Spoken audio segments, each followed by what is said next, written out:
Hello everyone, আমি নীলাঞ্জনা। আমার নতুন একটি ব্লগে আপনাদের সবাইকে অনেক অনেক স্বাগতম।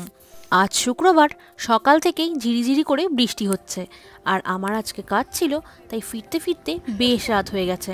এখন 7:45 মতন বাজে, আর আমার বাড়ি ফিরতে ফিরতে ওই 8টা মতন বেজে যাবে। যদিও স্টেশন থেকে আমার বাড়ি যেতে 5 মিনিট লাগে, তবে একটু যাবো এটিএমে, টাকা তোলার আছে। আর টাকা তোলার সময় দেখেছিলাম বেশ কয়েকটা নতুন নোট পেয়েছি। তো বাড়ি এসে চেক করে দেখলাম প্রায় 3 থেকে 4টে এই নতুন 10,000 ইয়েনের নোটগুলো আমি পেয়েছি। নতুন জিনিসের মজাই আলাদা। আগে দেশে থাকতে যখন নতুন নোট বেরোতো, তখন আমি এরকম কালেকশন করে রাখতাম। যাই হোক, আমি তো আজকে আরও অবাক।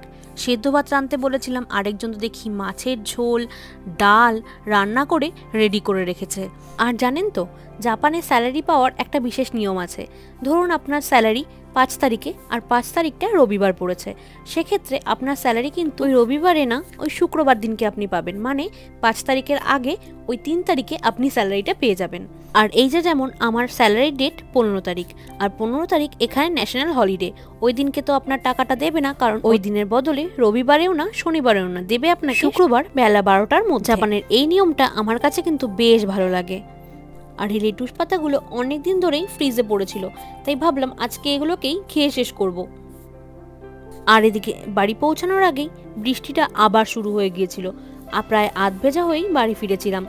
তাই স্ন্যাক্সে ভেবেছি আজকে একটু গরম গরম চা করব, আর এই চিকেন ফ্রাইগুলোকে ভেজে নেব। চাটা তো হয়েই গিয়েছিল, আর চিকেন ফ্রাইগুলো করে নিলাম। এরপর সন্ধ্যাবেলা স্ন্যাক্সটা কমপ্লিট করে রাতে ডিনারের জন্য আমার তো কোনো কাজ নেই, শুধু এই বেগুনটাই আজকে ভেজে নেব। ওই ডাল করেছে, ডালের সাথে বেগুন ভাজা খেতে আমার কিন্তু বেশ ভালো লাগে। আর সৌরভের তো বেগুন ভাজা ফেভারিট, তাই আমাকে বেগুনটাই ভাজতে হলো। এরপর ডিনার কমপ্লিট করে একটুখানি সেমাই বানালাম। ওই বরের আবদার, ও রান্না করে রেখেছে, তাই ওর জন্য নাকি আমাকে সেমাই বানাতেই হবে। তাই অগত্যা পতিদেবের কথা শুনেই চলে গেলাম রান্নাঘরে। ওই কালকে ফ্রাইড রাইস বানানোর জন্য বাদামগুলোকে বের করেছিলাম, ভুল করে বাদামগুলোকে রেখেছিলাম বাইরে, আর ওগুলো না একদম নরম হয়ে গেছে। তাই ভাবলাম ঘিতে আগে ভেজে নিই বাদামগুলো, তারপরেই সেমাইটাকে ভাজবো। সিমইটাকে একদম গোল্ডেন ব্রাউন করে ভেজে ওটাকেই নামিয়ে নেব।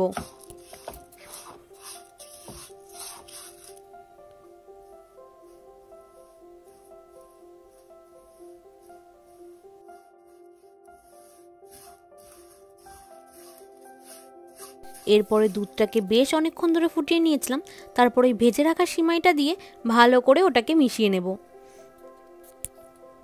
সিমাইটা যেহেতু মোটা সিমাই, তাই এটাকে কিছুক্ষণ ফুটিয়ে নিতে হবে।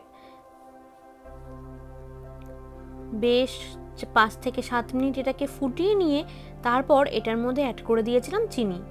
দেখুন দুধটাও কিন্তু অনেকটাই কমে এসেছে, আর অনেকটাই গাঢ় হয়ে আসছে। এর থেকে বেশি গাঢ় করে নিলে সিমাইটা যখন শুকিয়ে যাবে, তখন কিন্তু খেতে ভালো লাগবে না। এই সময় দিয়ে দেব কিছুটা কনডেন্স মিল্ক। আর এটা এত পরিমাণে গাঢ় হয়ে গিয়েছে যে কৌটোর থেকে বেরোচ্ছিলই না। তারপর অগত্যা কি করব, একটা চামচের সাহায্যে এটাকে বের করে নিয়েছিলাম।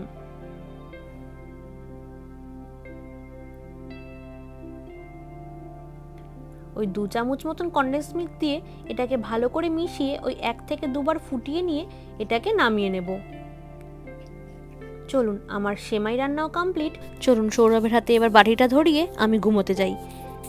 রাত প্রায় 11:15, এখন না ঘুমালে কালকে সকালে উঠতে আবার দেরি হয়ে যাবে। তাহলে আজকের মতন ব্লগটি এখানেই শেষ করছি। দেখা হবে অন্য একটি ব্লগে। ততদিন সবাই ভালো থাকবেন আর সুস্থ থাকবেন। আর আমার এই ভিডিওগুলো ভালো লাগলে অবশ্যই লাইক অ্যান্ড সাবস্ক্রাইব। বাই।